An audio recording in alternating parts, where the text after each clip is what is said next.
ठीक है, पॉलिटी और पॉलिटी आई, एडमिनिस्ट्रेशन, नमस्ते नमस्ते कोई नहीं, ठीक है, अर्थात एक्सपेंड ऑफ एडमिनिस्ट्रेशन,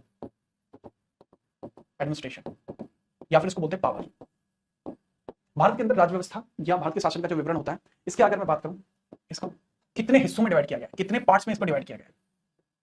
भारत में जो राज्य व्यवस्था होती है उसका मतलब है राज्य व्यवस्था के अंदर चीज होती है एक शासन, राज्य व्यवस्था के अंदर चीज होती है शासन। तो शासन का जो विवरण है, ठीक है, उसके कितने स्तंभ आपको देखने को मिलते हैं, शासन के विवरण के जो स्तंभ आपको कितने देखने को मिलते हैं। सर भारत के अंदर राज्य व्यवस्था अर्थात शासन का जो विवरण है वो हमें देखने को मिलता है 3 लेवल पर, 3 लेवल पर। सबसे पहले होता है सर इसके अंदर, ठीक है, विधायिका, विधायिका, कनेक्टिविटी बहुत ज्यादा जरूरी है, अगर नहीं समझोगे तो दिक्कत हो जाएगी आपको, ठीक है। चलिए, विधायिका, दूसरा कार्यपालिका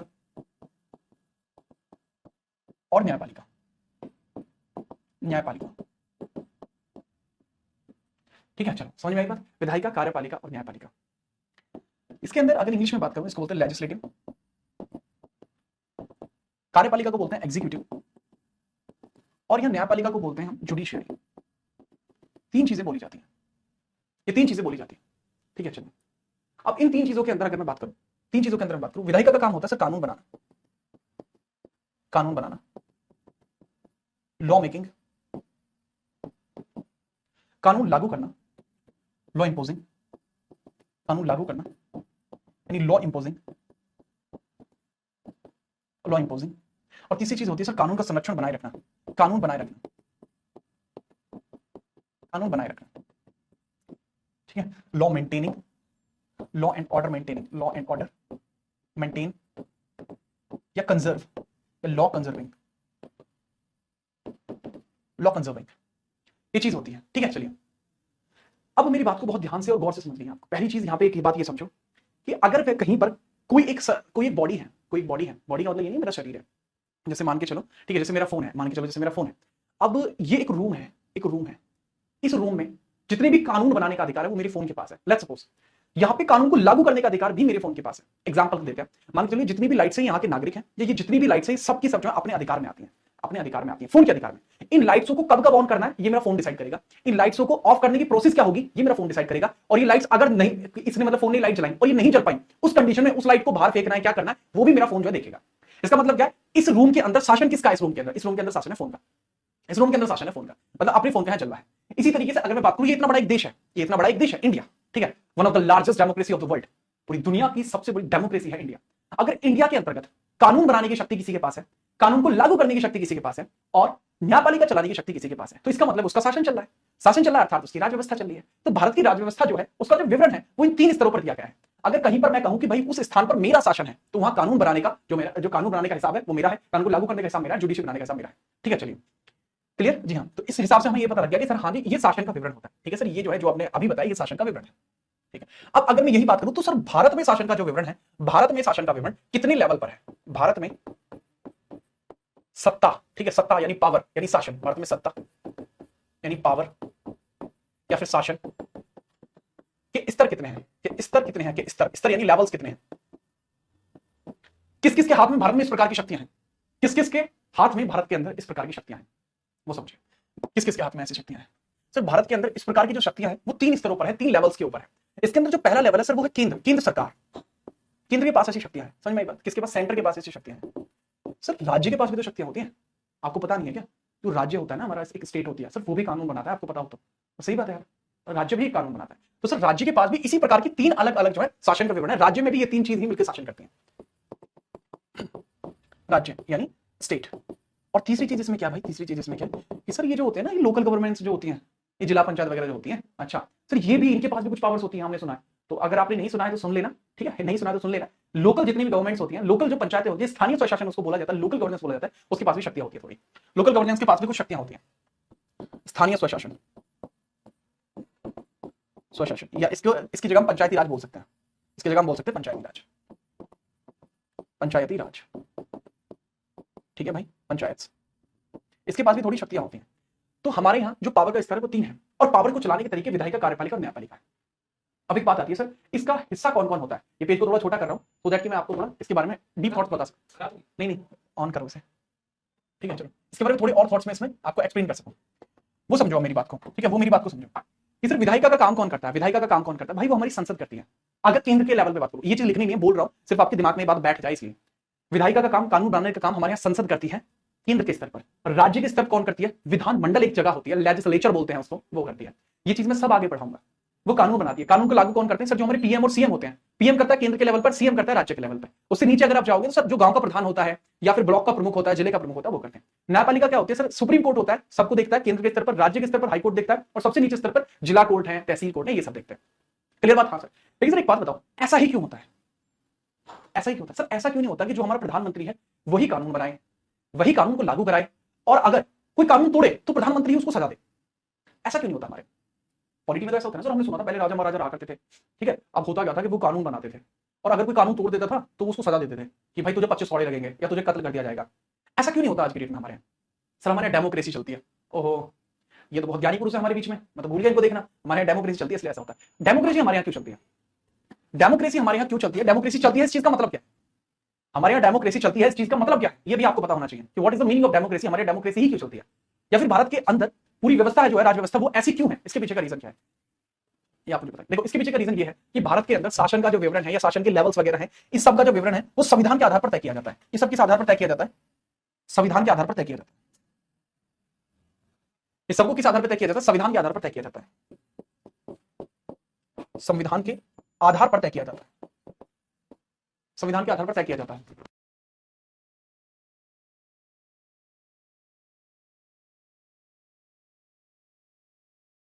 ठीक है, संविधान के आधार पर तय किया जाता है, आधार पर यह तय होता है, तय। ठीक है, चलिए, इसके आधार पर तय होता है सर, संविधान के आधार पर यह चीज तय होती है। बहुत बढ़िया जी सर, हमें तो मजा आ गया। चलो, आपने क्या बात किया नहीं, तो इस कारण से, क्योंकि संविधान के आधार पर भारत की राज्य व्यवस्था तय होती है, इस कारण से संविधान को पढ़ना हमारे अनिवार्य है। इस आधार पर मैं क्या कह सकता हूं, all these things decided by constitution, all polity या फिर polity of India, polity of India runs on basis of constitution के बेसिस पर ये चलती है। ठीक है, पॉलिटी ऑफ इंडिया मैंने बताया संविधान के आधार पर तय होता है, और क्योंकि संविधान के आधार पर तय होता है और संविधान के आधार पर हमारे यहाँ राज्य व्यवस्था चलती है, यही हमारे यहाँ राज्य व्यवस्था चलती है। तो इस आधार पर आपको समझ में आया कि अगर भारत की राज्य व्यवस्था को आप पढ़ना चाहते हो तो आपको यहाँ क्या पढ़ना पड़ेगा भाई, आपको संविधान पढ़ना पड़ेगा। ठीक है, याद रखिए, समझ में आई बात? सर अकेला पीएम तो देश बेच देगा, बहुत बढ़िया। अगर अकेला पीएम देश बेच देगा तो अकेला राष्ट्रपति बेच सकता है, अगर 10 जने हो तो 10 जने भी मिलकर बेच सकते हैं। इसी वजह से भारत के अंदर एक व्यवस्था बनाई गई कि भारत की सभी चीजें किस प्रकार से चलेंगी, और वो चीज हमें संविधान के आधार पर तय की जाती है। संविधान में जो लिखा है वही हमारे लिए अंतिम सत्य है, याद रखिए। समझ में आई बात? बहुत बढ़िया। अब मैं आपसे एक सवाल पूछता हूं, इसको नोट कर लो, जो बच्चा इसको नोट करने वाला है वो इसको नोट कर लेगा। उसके बाद मैं आपसे एक सवाल पूछूंगा।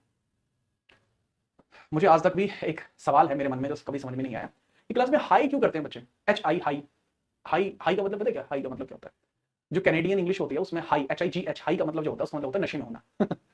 तो क्यों करते हो यार आप? सर मेरे तो सब ऊपर से जा रहा है, तो थोड़ी ऊंची कुर्सी पर बैठ जाओ जनक। यार राजा जनक, आप ऐसी बात मत करा करो यार, बिल्कुल भी। जनक साहब यार तुम गलत बात करते हो। चलो ठीक है भाई, जय श्री राम भाई, जय श्री राम। ये आपने नोट कर लिया? हाँ सर, ये नोट हो गया। अब इसके बाद मैं आपसे एक सवाल पूछता हूँ, उस सवाल का मुझे आपको जवाब देना है, आप लोगों को मुझे जवाब देना है। दिस इज अ क्वेश्चन, मिटा दूंगा उसके बाद में क्वेश्चन को। भारत में राज्य व्यवस्था किस आधार पर चलती है? राज्य व्यवस्था का मूलभूत आधार क्या है? का मूलभूत आधार क्या है? मूलभूत आधार क्या है?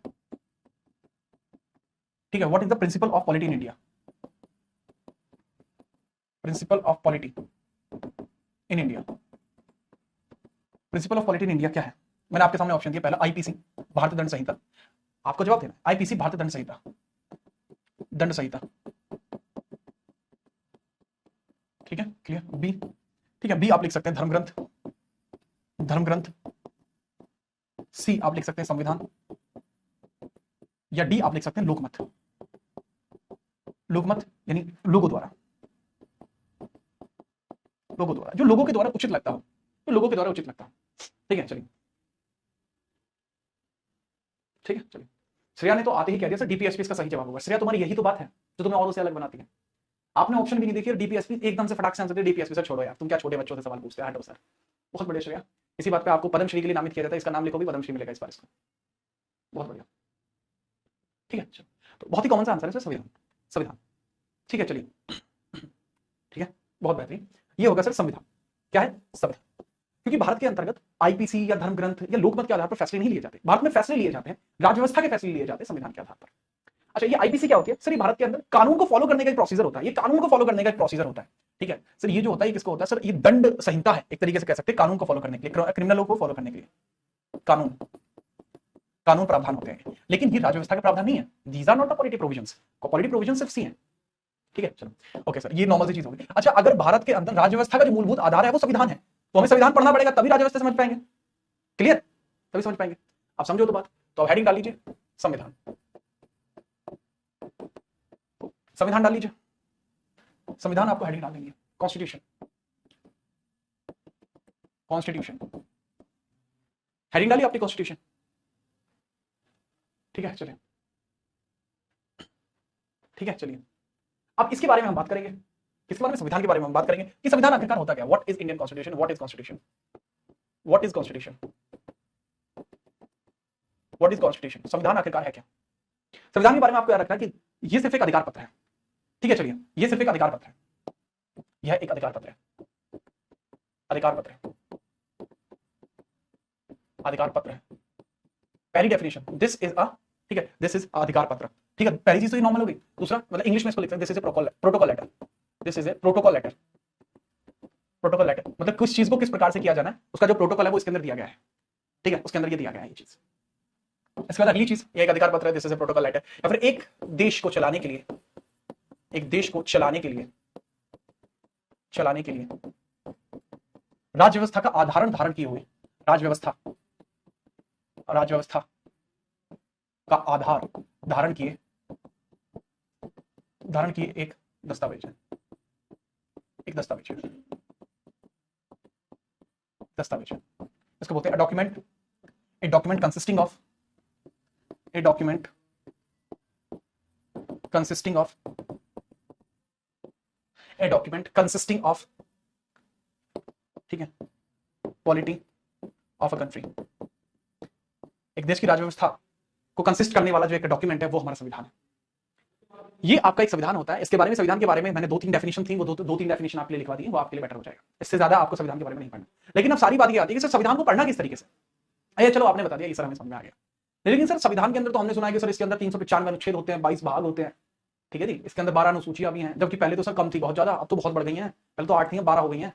तो सर ये ऐसा कैसे बना? संविधान का निर्माण आखिरकार कैसे हुआ? क्या ऊपर से मतलब भगवान जी ने, ठीक है, पैराशूट बांध के संविधान को नीचे कुदाया था? समझा? क्या भगवान जी ने नीचे कुदाया था क्या इस चीज को कि हाँ भाई संविधान, ये लो तुम्हें पैराशूट बांधते हैं, ये लो नीचे फेंक देते, तुम जाओ लोगों के पास? ऐसा हुआ था क्या? नहीं सर, ऐसा तो नहीं हुआ। तो सर इसका इतिहास जो है थोड़ा सा पढ़ना पड़ेगा। रीजन क्या है इतिहास पढ़ने का? आप अपनी शादी के लिए जाते हो, तो जहां पे भी आप अपनी लड़की वगैरह देखने के लिए जा रहे हो, अगर आपने पहले से ही बात कर रखी है तो बात अलग है लेकिन जब आप अपना रिश्ता जोड़ने के लिए जाओगे तो आपसे पूछेंगे ना, आपके पापा क्या करते हैं, आपके पापा कौन है, कहां से आए हो भाई तुम, गोत्र क्या है तुम्हारा, कहां से हो आप, ठीक है। चलिए, तो सारी बात बतानी पड़ती है सारी बात बतानी पड़ती है। यहाँ जी हमारा गोत्र ये है और हम वहां से हैं, ये हमारा वंश है और ये हमारे पिताजी हैं, तो ये सब बताना पड़ता है। अब अगर आपको इतनी सारी चीज बतानी पड़ती है तो भाई ये तो संविधान है जिसके आधार पर देश चल रहा है। अगर इसका इतिहास आपको नहीं पता होगा तो कैसे मामला बनेगा? नहीं बन पाएगा। तो वो जो मामला है ना, वो मामला जो है यहाँ पे हमें डेवलप करना पड़ेगा, वो मामला जो है हमें यहाँ पे बनाना पड़ेगा। तो संविधान के रिगार्डिंग जो चीजें हमें पढ़नी है उसमें पहले देख लीजिए, तो संविधान का इतिहास पढ़ना पड़ेगा। सबसे पहला पॉइंट इसमें पढ़ना पड़ेगा हमें, हिस्ट्री ऑफ इंडियन कॉन्स्टिट्यूशन, या नेक्स्ट पेज पे लिखता हूँ। तो हमें क्या क्या पढ़ना पड़ेगा? पहली चीज ये लिखा मैंने, कॉन्स्टिट्यूशन यानी संविधान, यानी संविधान। इसके अंदर पहली चीज हमें पढ़नी पड़ेगी संविधान का इतिहास। इतिहास पढ़ना पड़ेगा, इसका हिस्टोरिकल बैकग्राउंड पढ़ना पड़ेगा। हिस्टोरिकल बैकग्राउंड पढ़ना पड़ेगा। दूसरी चीज हमें इसमें पढ़नी पड़ेगी, हाउ इंडियन कॉन्स्टिट्यूशन फॉर्म्ड, संविधान बना कैसे, कॉन्स्टिट्यूशन फॉर्म्ड, संविधान बना कैसे,